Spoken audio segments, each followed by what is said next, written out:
Nature and Culture, the Pioneer American Landscape Photographers. Nature was the common ingredient of 19th century American culture. This was a time of exploration and expansion into the wilderness areas. The West was being explored, developed, and at times exploited. The Industrial Age's machines offered technology that both required natural resources while also capable of altering nature for human benefit. The preoccupation with nature existed across America's cultures and was chronicled in all of the arts. Anthony Philip Heinrich was the first American composer to write for a symphony. He created an intentionally American style of classical music.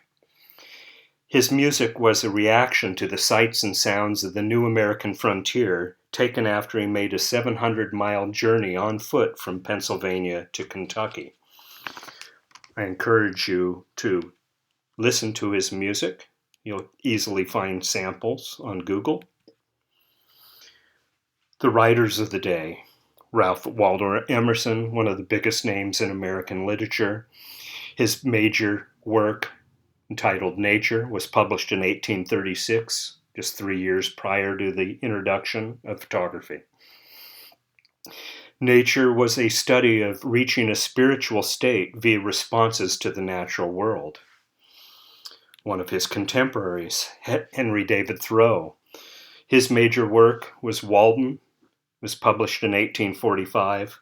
It's part social experiment, part spiritual discovery and satire. It's about independence and self-reliance, and essentially the content is life in the woods. Popular writers of the 19th century, like James Fenimore Cooper, also pitted mankind versus nature. His key work, Last of the Mohicans, pits cultures who do and don't live harmoniously with nature against each other. Or Herman Melville's Moby Dick, published in 1851, pits good versus evil, humankind versus nature. In addition, European-trained artists brought European traditions to America as well. We see that in the portrait paintings of early settlers in America. Here you see John Singleton Copley's Paul Revere, painted around 1765. Again, Copley's portrait on the left of John Hancock, and the American-born Benjamin West portrait of Colonel Guy Johnson from 1776.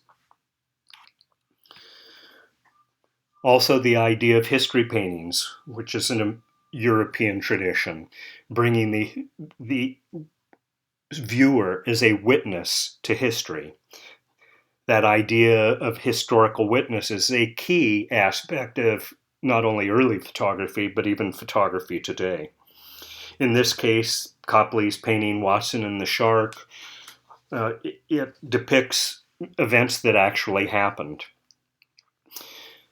Brooke Watson was a 14-year-old cabin boy who fell off the ship, lost his leg in the attack, was eventually on a third attempt, rescued. He did survive and eventually became the Lord Mayor of London. Benjamin West history painting, The Battle of the Hogue from 1778, again depicts a witness to history. So we as witnesses of these paintings can essentially get a visual version of history. So the first recognized school or style of American art was within landscape painting, often referred to as the Hudson River School. It was characterized by discovery, exploration, and pictures of early settlements.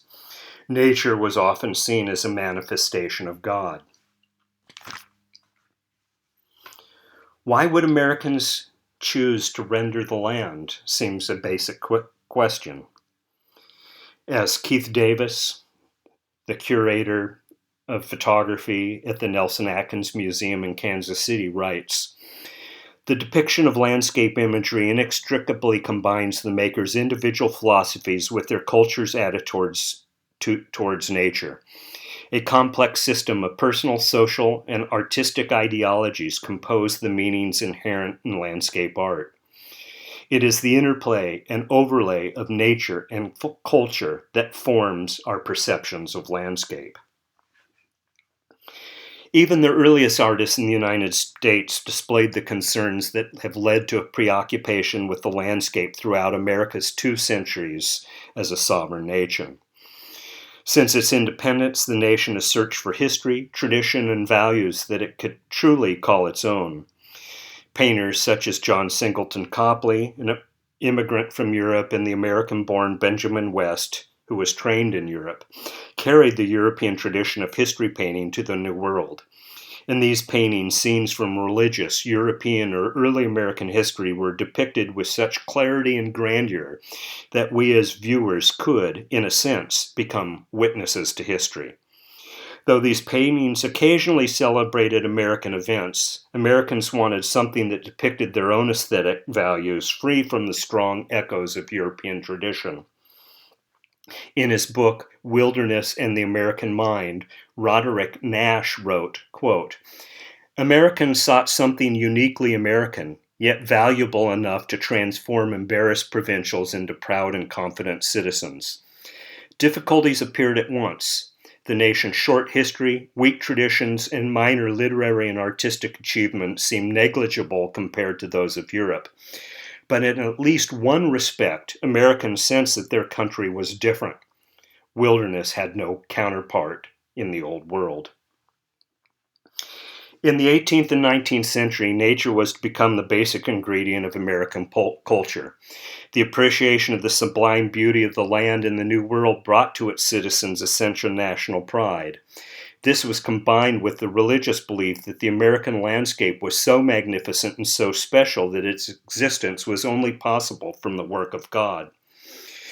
With the presence of His eminence in their natural environment, the new American inhabitants believed that this country and its people were God-chosen. Indeed, this religious impulse, along with economic necessity, fueled the doctrine of manifest destiny, the right and duty of America to expand.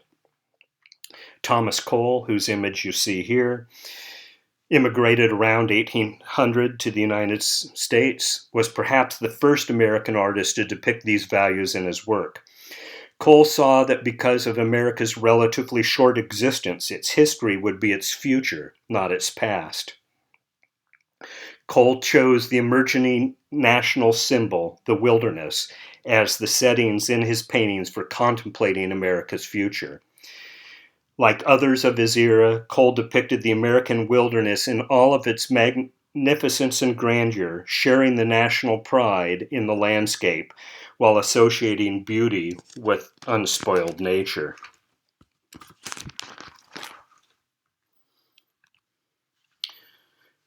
Starting in 1820, Americans moved west in great numbers for the first time. Their fears of the wilderness had diminished at the close of the Romantic era, and as the attitudes of manifest destiny emerged. New routes were being developed, canals connecting the Great Lakes were built, and after the California Gold Rush of 1849, the settling of the West was unstoppable. Settling the wilderness fostered new technology that would advance culture and civilization. Roads were built and tracks were laid, making the land more accessible. Ease of travel brought more and more people into remote regions of this country, enlarging financial opportunities while expanding the frontier. Under the pressure of progress and expansion, a landscape of virgin wilderness gave way to one of man's use. Once pure and undefiled, nature now bore human's mark. A tension brought on by the transformation of the wilderness from an unspoiled to a human-altered state has dominated America's thought and depictions of the landscape ever since. You'll see that even when we get to contemporary landscape. Image makers, acting as historical witnesses, detailed the conquering of the West, the pitting of mankind and technology against the fragile yet sublime beauty of nature. The landscape artists early on felt they could no longer avoid detailing the onslaught of humans on the American wilderness. In their work, we see rocks moved, trees cut, mountains blasted, routes carved, bridges built, and towns born, all in the name of progress. While most traces left in the wilderness were deliberate and necessary, they were nonetheless scars that will persist. Frequently appearing in 19th century art and literature, these scars become the symbols of the effects of progress. They are essentially called land use symbols. Two of the most prominent land use symbols you're going to see in this Thomas Cole painting, the tree stump, and later the railroad. Well, when I say that, you can see in the foreground, and you'll often see it in 19th century paintings, felled trees. The symbolism is different than a tree that's fallen by natural processes. In addition, you can see the settler with his boat, but again, he's dwarfed by the size of the landscape. But in the background, you can see the presence of smoke or steam from a locomotive. Again, a land use symbol to show the human presence within this natural terrain. In this Thomas Cole painting from 1825, you can see the deliberate use of the tree stump symbol again. And again, that differs than a stump that may be felled by natural processes. But also in this piece that you can see as we migrate into the wilderness and begin to develop the wilderness, you get an example of where those or why the trees may have been cut, where you see buildings and fences and other kinds of things. And in this case, you can see the person actually chopping the wood to make use of that wood. Again, it's a symbol of expansion. I would argue that Thomas Cole also has an ecological point of view. You can see the symbol with the cross trees forming an X. X is a universal symbol to stop or to halt. Again, Thomas Cole, you can see the tree stump in the foreground, one felled by the human hand, or another, as a comparison, felled by natural processes. And once again, the gradual migration and almost the pygmy size of humans compared to the vastness of nature.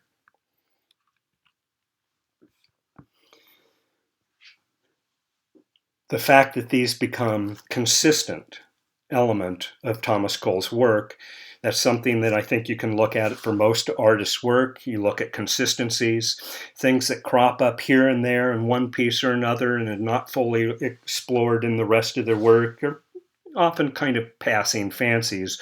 But things like the tree stump that constantly show up in Thomas Cole's foregrounds shows a very conscious attempt to use that symbology. And again, you can see the felled trees, the pioneers as they're exploring, and the bountiful nature in the background. In this John Gass painting, the symbolism couldn't be more obvious. You see the angel floating over the landscape as she seems to be protecting and looking over the various people moving west. The idea that the East Coast, the developed part of the country, as opposed to the West Coast, how we would see it on maps. The East is on the right, the West is on the left. And if you'll notice, everybody's moving left with the angel overseeing and hopefully helping them. You can see Native Americans and Anglo settlers, sometimes walking, sometimes on horseback, sometimes on stagecoaches. You also see the presence of the other symbol that's commonly used as a land use mark in 19th century painting, the presence of the railroad. While the axe or the tree stump may show humans' gradual migration in the West, what we see with the railroad is the presence of human technology that drastically can alter the landscape. Well, the Hudson River School painters, you'll see in a number of their works this same kind of interest, the pitting of mankind versus nature. Nature generally being large, expansive, and sublime, and the tiny little efforts of Americans as we began to settle these regions. Church's works are often expansive in size. They're often very large paintings, and a viewer can get lost in the magnificence of nature and, again, the tiny presence of humans. Indeed, these are celebration not only of the American technology, but of the symbol of America as being one of a place that's so special and so magnificent that it's only capable by the work of God. In essence, and you see it in this painting, it's a celebration of the wilderness as an American symbol. I think it's obvious that you can see the clouds and the sunset in the background create the American flag, which is part of nature as its stem. Alfred Bierstadt, whose brother Charles was a pioneer American landscape photographer, although one I won't talk about today. You can see in his painting here, again, that huge scale of the American wilderness and the tiny little pygmy efforts of humans to occupy that space. Another Alfred Bierstadt piece looks in some ways like Yosemite Valley, and you can see again the plentiful aspects of nature. But like other paintings of that period, you'll often see tree stumps in the foreground to indicate that gradual human presence. This Bierstadt painting reflects thoughts at the time that essentially is revisionist history. You read the title, Last of the Buffalo, and you see the Native American out there slaughtering the herds of buffalo. Well, indeed, I think most of us know that really wasn't the case, that Americans, Anglo-Americans, came into the West, sometimes shooting buffalo just for their hides, or sometimes simply for sport and leaving them there. So this is an example of history painting that's projecting the idea of a desired history rather than the real events. In this Georginus painting, you'll see, again, littering the foregrounds is the tree stump of what once was probably a forest, but's now a plowed field. And cutting through that field, also you see the presence of the railroad, the two dominant symbols of 19th century land use in both paintings and eventually adopted in photography as well. Barbara Novak writes, photographers, too, recognize the changing American landscape. No study of nature attitudes in 19th century America can be adequate without considering their late rehearsal in a new medium. Landscape photography extended further the early impulse to capture undefiled nature. At a moment when the desire to commune with nature had matured to the point of mellowing, the photographers interjected it with a fresh quota of reality and fact. They emerged with some of the most compelling landscape images of the 19th century. At mid-century, when landscape consciousness was near its height, the wet collodion glass plate process replaced the daguerreotype, providing a negative on glass from which an unlimited number of positive prints could be made. This process allowed photography outdoors for the first time to become practical, economical, and thus enormously popular. The advent of photography in America was part of the new technological age. Photographers, like painters, aware of the historic transformation of America through expansionist politics and the effects of the Industrial Revolution upon the wilderness, recorded nature before and after the Euro-American presence. In American landscape photography, throughout its history, two elements have constantly recurred. Both are characterized by change. One is the evolving relationship between humankind and nature, and two is the landscape itself in a state of transition. Carleton Watkins moved from Oneonta, New York, to San Francisco in 1851. In 1854, he begins to work as a photographer with the daguerreotype process. In 1856, he switches to the new wet collodion process. He made mammoth plate images as well as stereographs. The mammoth plate he started using in 1861. He used an 18 by 22 inch negative. He would then contact print those negatives, putting the negative directly in contact with a piece of photographic paper to make these large, extremely detailed prints. Carleton Watkins was one of America's first serious landscape photographers, documented the West before the enterprise of manifest destiny had scarred the land.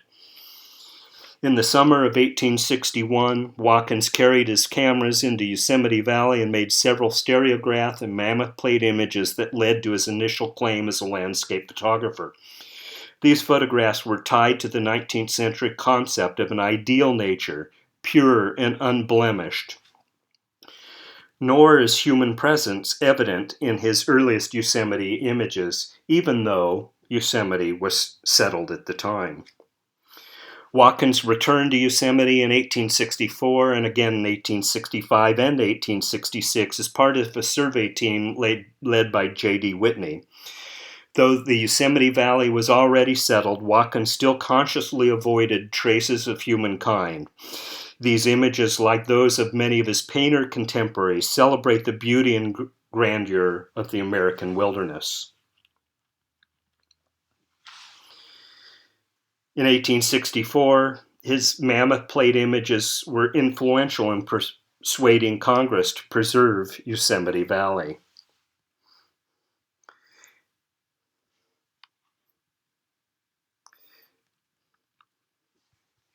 In 1865, Mount Watkins in Yosemite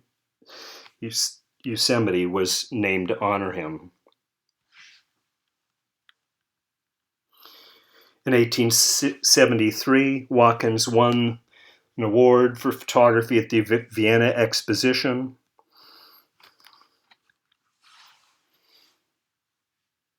You can still see and sometimes find these images.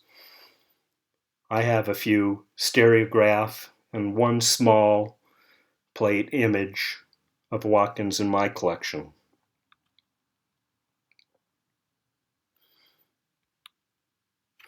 This is a detail of his display at the Cleveland Exposition. I show you this to give you a sense of the style of displays at that time.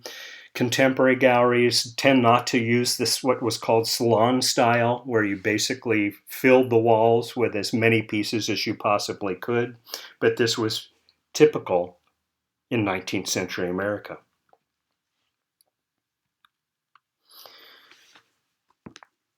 These are examples of the kind of camera that Watkins used.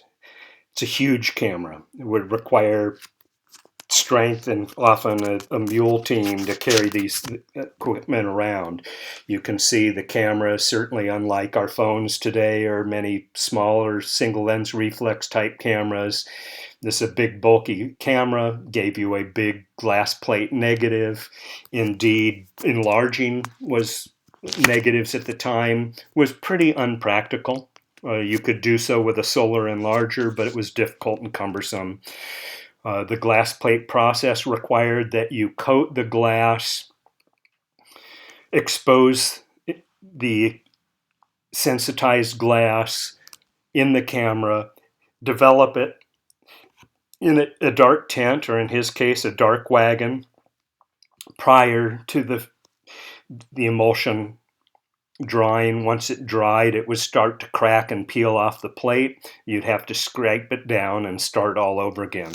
So the fact that landscape photographers with this process made any images at all. It was certainly cumbersome, an impressive feat to do so. Well, again, he made stereographs. These would be seen in a stereo viewer and gave you a three-dimensional view, often taken with a camera with two lenses, so you got two side-by-side negatives that essentially was the difference between your two eyes, and when you look at them in a viewer and overlap them, it would give you the sense of a three-dimensional images. These were wildly popular and something that we've talked about in other lectures. Spurred on by the competitive urge to create images of new areas and the artistic challenge of handling different subjects, Watkins toured Oregon and the Columbia River for nearly 4 months in 1867. Again, he produced many stereo views and mammoth plate images. These Northwest images emerge as both a significant body of work and a shift in Watkins' thinking. They consistently include images of industry, transportation, and recently developed settlements, juxtaposed against monumental geologic forms, creating a spatial division between the foreground technological presence and the distant, untouched wilderness views. This disjunction implies an underlying tension between humans and nature. Whether or not his real intention was to produce historical records or ecological statements, Watkins' photographs record change or transformation in the American landscape. Here you can see the boats that he traveled on in the foreground. This is likely photographic chemicals. In some of the works here, again, you see the sublimity of nature, the magnificent scale of nature. And you see that pitted sometimes against humans. In this case, in this stereograph, you might notice that it's actually on a mount from another photographer. Watkins was a great photographer, but he wasn't always a great businessman. He had two prolonged slumps that led to the loss of his photographic gallery. And indeed, 1875, 1876 was one of those periods. His work was bought out by Isaac Tabor. Tabor then took not only Watkins' negatives and prints, but put them on his own mount. Indeed, the idea of authorship in the 19th century for photographs was much different than what we see today. But some more examples of Watkins' Columbia River work. He traveled with a painter contemporary. Whether Watkins was familiar with the painters of the time or not is unclear. But indeed, I think a contemporary painter would obviously have known about the works of Thomas Cole and Church and others. And one of the things that you see as a significant change in these Columbia River works is that human presence, often in the foreground, like we saw in Thomas Cole and others. The tree stump. And it's a conscious inclusion, again, over and over again. So you realize that this is one of the thematic pursuits of his work. And you see the tree stump here, where it almost seems to point towards, via the composition, towards the natural terrain in the background. So we have this spatial division between human presence and nature's sublimity.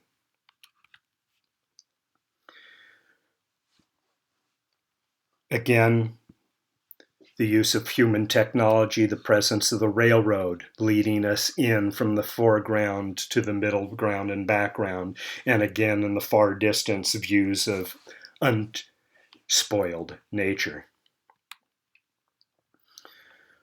4 sets of stereos, again of the logging industry, but in each they are littered with felled trees.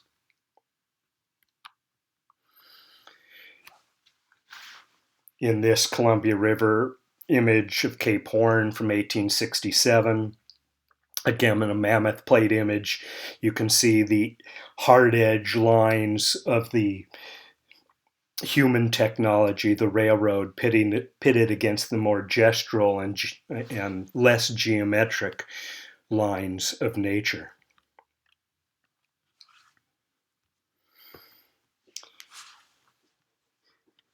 In 1876, Watkins exhibited in the Centennial Exposition. In 1880, his health began to fail. In 1892, he suffered from arthritis and poor eyesight.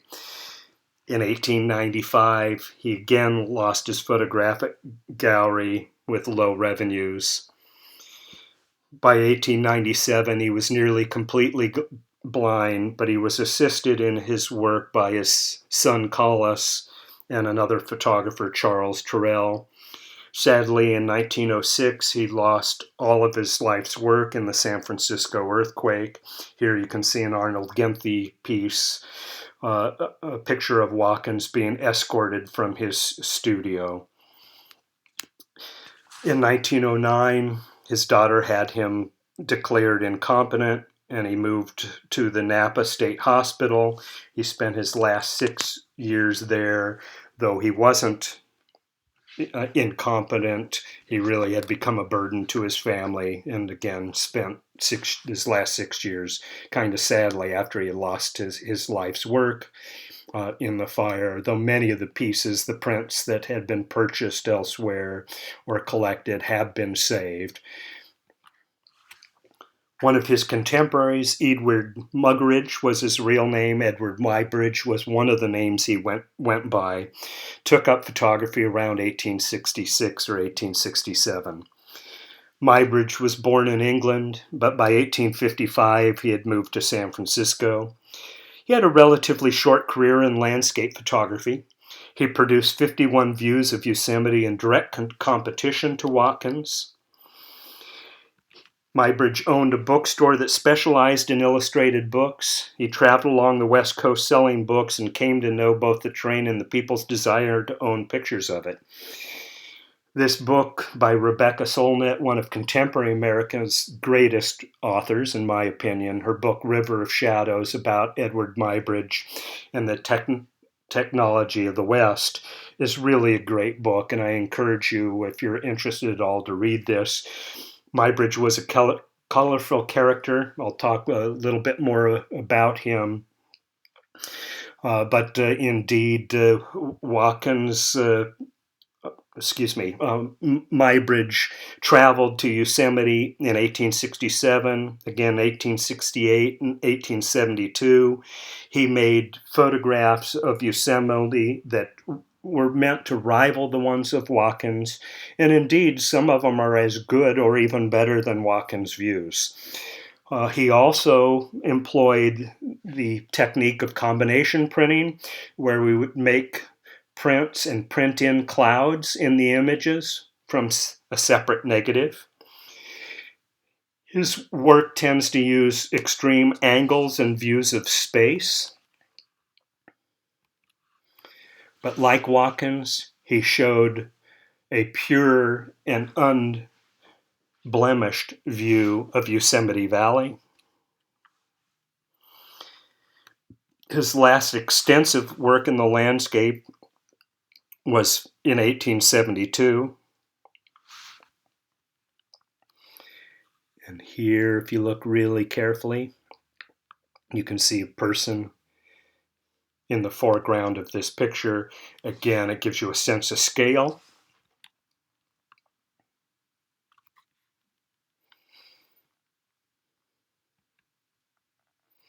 This piece in particular seems to be an odd angle. Indeed, two contemporary photographers, Byron Wolfe and Mark Clint, have rephotographed a number of the sites that Muybridge photographed, including this one. And in talking to Byron Wolfe, who's now the head of the photo program at Tyler School of Art in Philadelphia, Byron talks about what a weird angle, that to get their tripod to match the same vantage point, they had to put it up on rocks where there were places nearby that would have been much easier to make a photograph. He also showed, and you can kind of see it in the copy of this picture, that at least one of these rocks is tipped in. In other words, it's part of another negative composed into the picture during the printing stage, not when he made the wet plate negative. But Muybridge's perhaps most important contribution to photography is also an important contribution to the start of the motion picture industry.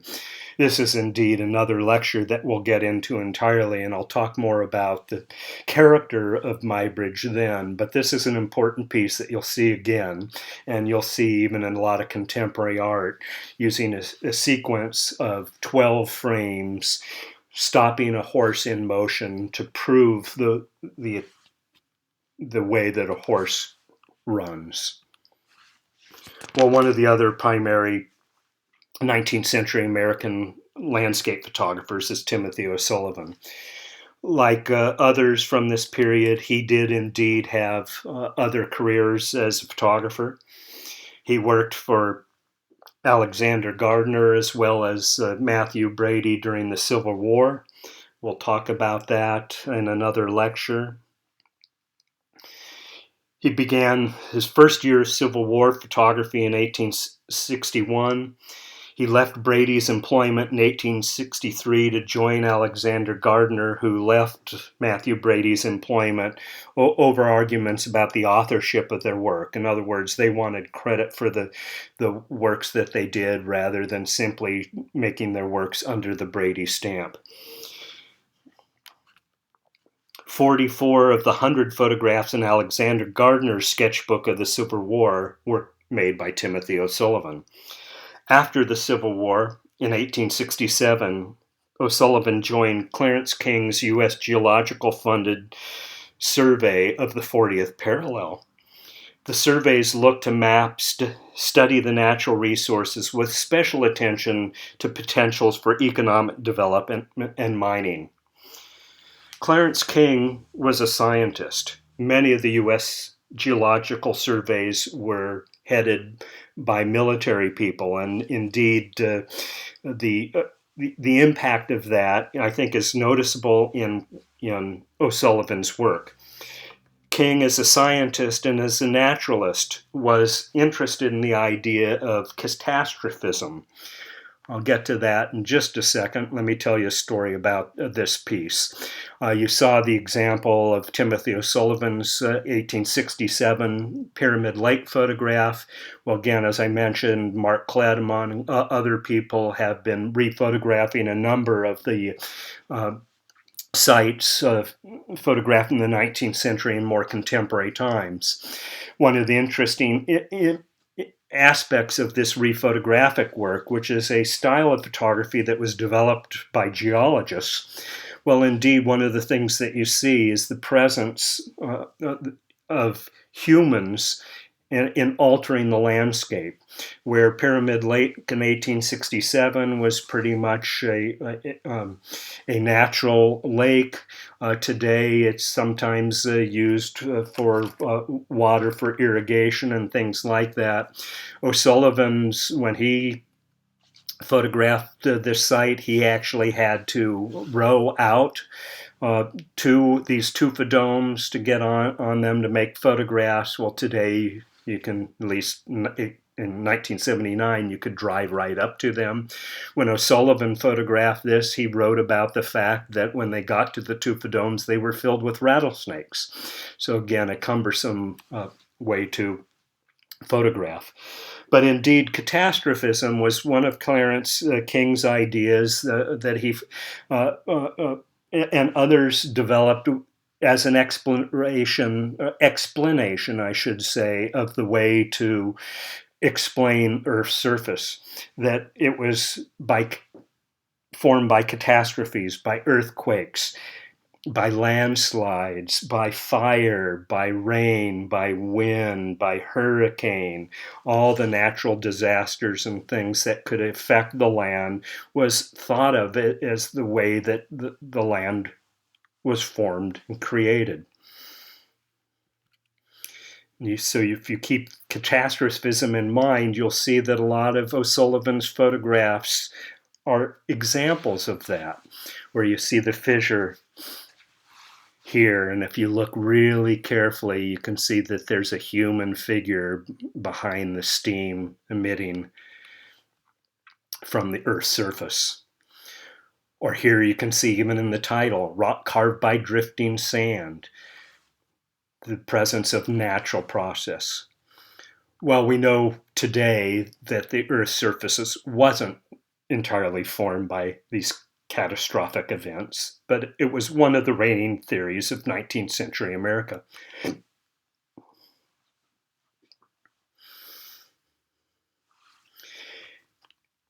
In 1871, O'Sullivan joined Lieutenant George Wheeler's survey of the 100th Meridian. Indeed, they took boats down the Colorado River. They rowed, towed, and portaged up the Colorado River. This was first explored in 1869 by William Powell. He spent just a year with the Wheeler survey and was transferred back in 1872 to the King survey. The surveys were used in Congress. I should say the survey photographs were used in Congress. Indeed, surveys from one year to another needed to seek congressional funds, so they often gifted photographs to the congressmen. They created books of these that can be found in many good libraries, but there's a limited number of them. Wanted to show you a close-up version of his image of Canyon de Chelly, and you can see the tents give you a sense of the huge scale of these pieces. Again, from Canyon de Chelly from 1873, part of the King survey, and you see that human presence, a historic human presence, pitted against the magnificence of the landscape. This piece of Shoshone Falls.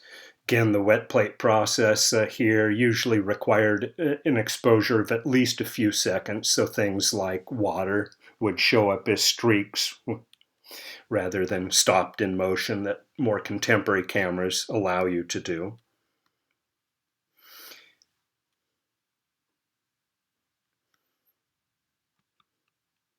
This is one of his famous photographs. And that wagon that you see is his portable darkroom.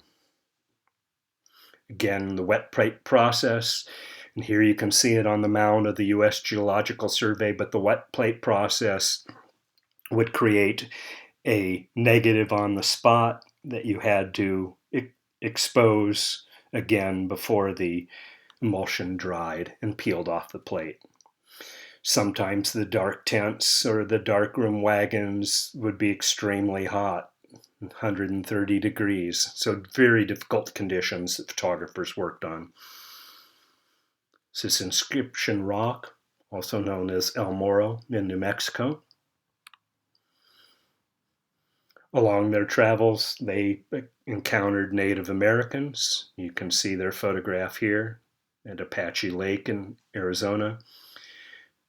These were men that were hired as scouts for the survey team.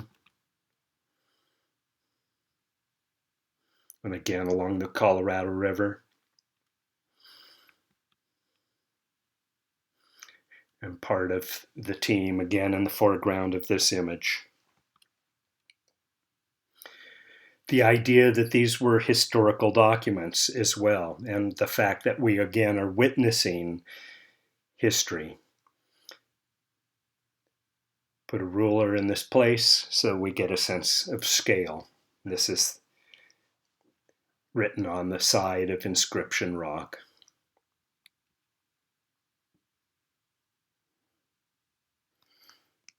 In 1874 to 1876, O'Sullivan spent time printing some 15,000 albumen prints for distribution by Wheeler and King. In 1880, he was hired as a chief photographer for the U.S. Treasury Department, retired after only 5 months with failing health. In 1882, he died of tuberculosis. The surveys also produced stereographs as well as larger images.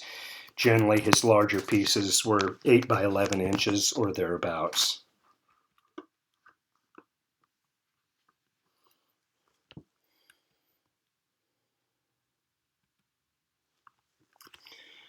By mid-century, the railroad was a common subject in both literature and art. It was not simply the locomotive or the unending tracks that drew artistic attention, but the contrast between the machine's hard-edged geometric forms and the flowing shapes of nature. Wherever the railroad was depicted, its linear design opposed the land's contours. The contrast supplied a dramatic example in art of the conflict between nature and technology. Seeing the opportunity for financial gain in depicting this popular subject, photographers had an easy time accepting the railroad. Carleton Watkins, William Henry Jackson, Andrew Joseph Russell, Alexander Gardner, and Alfred A. Hart were just a few of the early generation of landscape photographers who recognized the railroad's historic importance. They left a wealth of information on the history of the railroad and changing attitudes towards nature. Illustrating the triumphs of humans over nature, these photographs recorded the technological taming of the American West. With uncompromising clarity, they described railroads' engineering's heroic enterprises as well as its unpleasant side effects. The construction of these railroads, history and progress, was itself a common photographic motif. Observing the toil and sweat of hard-working crews, the power of the machine, and the grandeur and vastness of the American West, the construction site became a symbol of change, implying man's impact on the environment. The construction theme, along with those of the tree stump and the railroad, helped describe 19th century America's paradoxical relationship to nature. The pristine wilderness was revered, yet the advance of culture and civilization, which required tampering with the environment, was also seen as necessary. These conflicting desires created tensions which still exist in contemporary America. Andrew Joseph Russell, A.J. Russell, was a skilled painter and illustrator. To say the sun reveals untold beauties is commonplace indeed, he wrote. Words cannot express or describe it, but the truthful camera tells the tale and tells it well. He served in the Civil War as a captain and worked as a photographer cataloging forts, buildings, and equipment. After the war, he became the official photographer for the Union Pacific Railroad. The Union Pacific published his Great West Illustrated in 1869, which included 50 views of the construction of the railroad and the surrounds of the railroad. He later in life established himself as a successful photographic business in New York. Some of these pieces, again, are from the Great West Illustrated, where again you can kind of see the pygmy presence of humans against the vast scale of nature, or at other times the presence of our ability to create, construct, and to build railroad and the use of human technology to overcome some of the obstacles in nature. So we photograph the people and places along the railroad. See, here's a view of the Shoshone Indians here. A great spatial illusion that you see in this piece of hanging rock.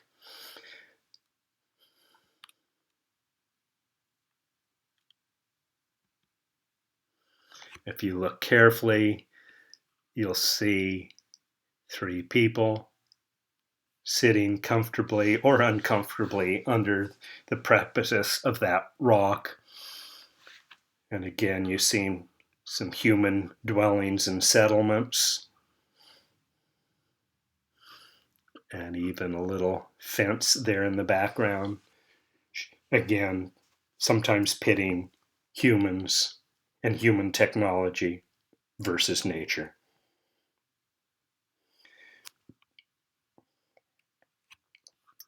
So the people here play a similar presence as the tree stump in those early coal paintings, where you can see, again, through them, like them, we are witnessing history, this transformation and change in the American landscape.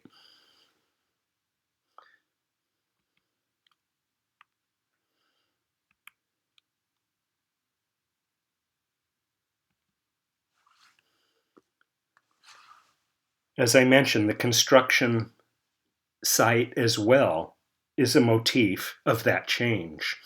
It indicates a change in process that, again, we witness as we view these photographs. That's something that we're going to see again in the 1960s and 1970s, and even the photography of today.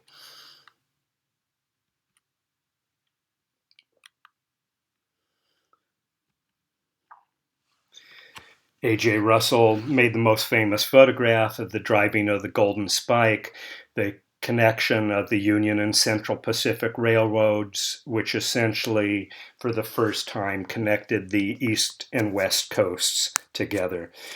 This is something that continually is reenacted. If you've ever been out to the site in Utah, I should tell you there were other photographers present, so he wasn't the only one to make photographs, although that piece that you see here is probably the most famous photograph from this site. And certainly they're all posing for the photograph, knowing that this is a historical moment. And again, that the camera becomes this historical witness, that it's saving this image for posterity. And again, you can see a couple other photographic views of this, but also I included something from a recent website where you can see that the driving of the Golden Spike is something that has been reenacted over time at the exact spot. I've been out there once. It's really quite remote, north of the Great Salt Lake. But if you're interested in railroad history or photographic history, it's a site worth going to. One of the other important pioneer American landscape photographers was William Henry Jackson. He wrote a biography called Time Exposure, autobiography, I should say, called Time Exposure. Jackson lived to the age of 99. He died tragically. He was walking down a city street, and if you've ever walked on any of those metal grates that they use along sidewalks that they can open up and make deliveries into the basement of the building, he stepped on one of those and it gave way and he fell to his death at age 99. Jackson started working in 1858 as a retoucher to photographs. He would spot photographs and sometimes tip in colors and other kinds of things. He worked for a brief time in the Civil War, 1862 to 63. In 1867, after the war, he settled in Omaha, Nebraska, where he started a photographic studio. In 1869, he photographs along the Union Pacific Railroad, not as a hired photographer, but a photographer on speculation, that he was making photographs speculating that he could sell copies of those works. In 1870, he became an unpaid photographer that was associated with Ferdinand Hayden's U.S. Geological Survey. In 1871, he becomes Hayden's official photographer and is joined by Thomas Moran, the painter, as they explored Yellowstone.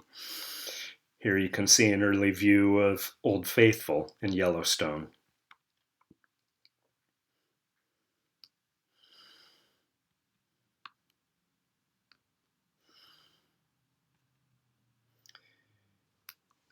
He made a number of chromolithographs later in his life from these original negatives. These are hand-colored lithographic plates that are reproduced, a fairly large number, but it was an early way of colorizing photographs. I have a few of these in my collection, so some of the better slides are from my collection. Well, these photographs, if you look at them of Yellowstone, well, indeed, Yellowstone, if you've been there, it's a spectacular sight. but it was foreign and different than, frankly, any other place in the United States.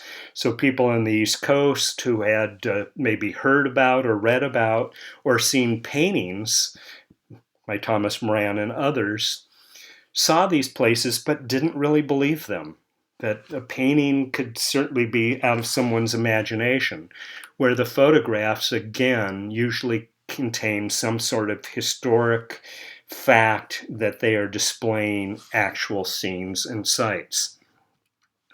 These works were used in Congress to establish Yellowstone as the very first national park. And indeed, seeing photographs of the places seemed to lend an ear of truth rather than imagination. And people could really see the magnificent landscape. Well, like others of the period, Jackson again photographed along the railroad. Sometimes that was his way to get to these places, but he often included the railroad in these photographs, knowing that that human presence, again, would display an interest for his viewers with the hopes that they might buy his photographs. Other times, like this one, you'll see his use of that common symbol of the tree stump, or where those trees might be used to build these small cabins or fences or what have you. So the motif is common in a lot of 19th century American work.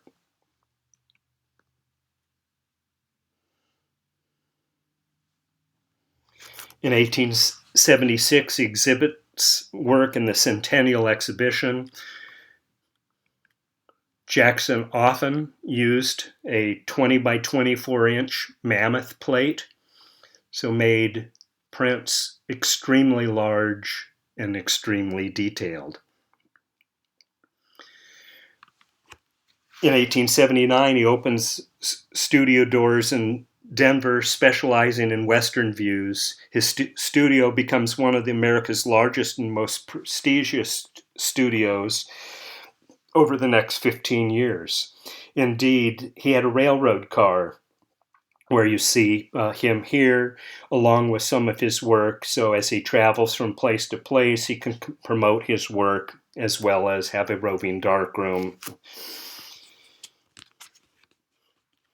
In 1897, he moves and starts working for the Detroit Publishing Company. That's a company that was responsible for making those color chromolithographs. In 1924, the Detroit Publishing Company goes bankrupt. He then starts taking up painting, which is one of his earliest loves, and he again started as a retoucher in the photographic industry. He was one of the most prolific pioneer landscape photographers. If you frequent antique shops, you can still sometimes find William Henry Jackson photographs.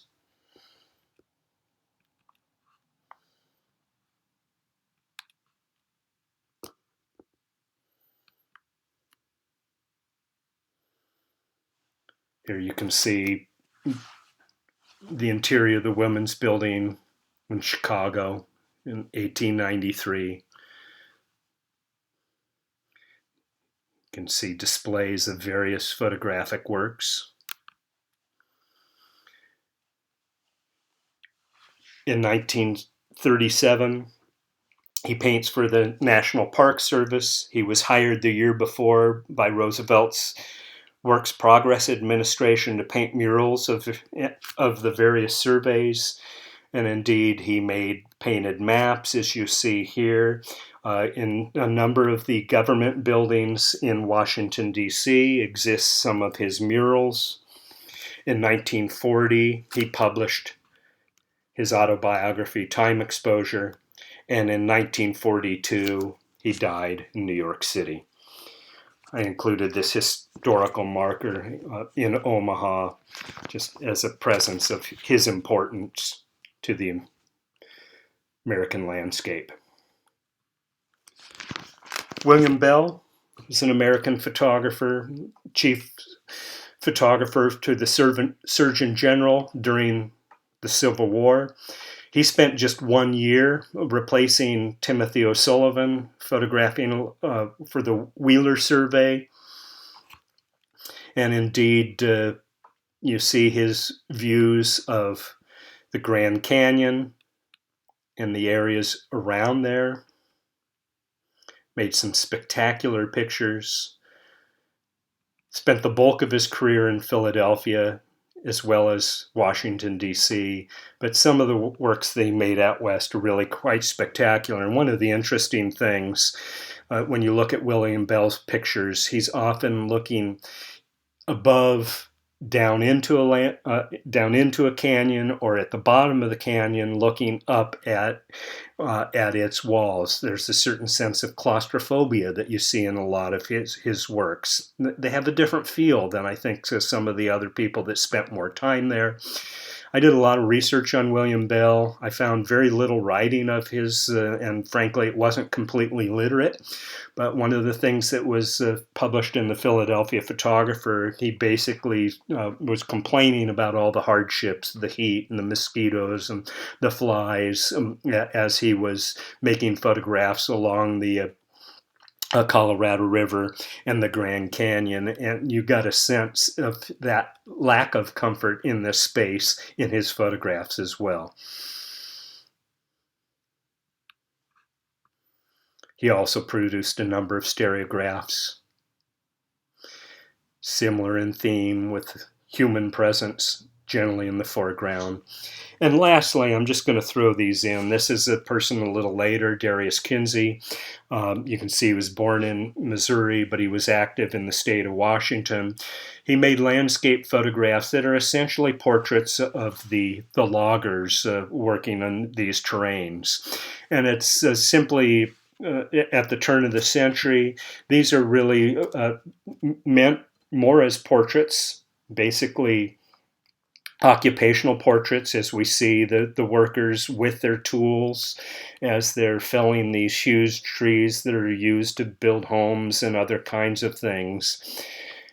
But again, it's a celebration of this connection and sometimes disconnection between humans and the landscape, but always with the idea that we see in a lot of, if not all, American landscape work of this phenomena of change.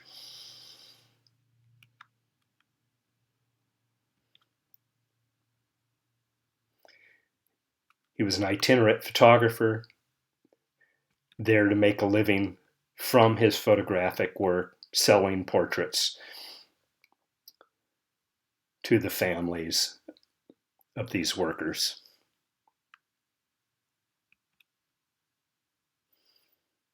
But again, like many of these photographs, they too act as historical witnesses.